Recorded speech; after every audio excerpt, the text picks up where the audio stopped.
Hi friends, ఈరోజు నేను మా ఫ్రెండ్తో కలిసి తిరుపతిలోని అలిపిరి పాదాల మండపం కాడికి వచ్చాము. తిరుమల కాలినడకన చేరుకోవడానికి 2 మార్గాలు ఉన్నాయి. ఒకటి అలిపిరి, 2 శ్రీవారి మెట్లు. అలిపిరి 3550 మెట్లతో కలిగిన పొడవైన మార్గము. అయితే శ్రీవారి మెట్లు 2388 మెట్లతో చిన్న మార్గము. అలిపిరిని తిరుమల వెంకటేశ్వర స్వామి ప్రవేశ ద్వారము అని అంటారు. శ్రీవారి పాదాల మండపం అలిపిరి వద్ద ఉన్న వెంకటేశ్వర స్వామికి అంకితం చేయబడిన ఆలయం. ఇక్కడ ప్రధాన దైవం పాదాల వెంకటేశ్వర స్వామి.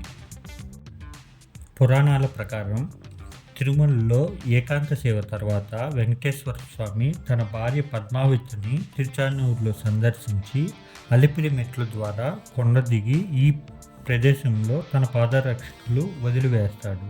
అందుకే దీన్ని పాదాల మండపం అని అంటారు.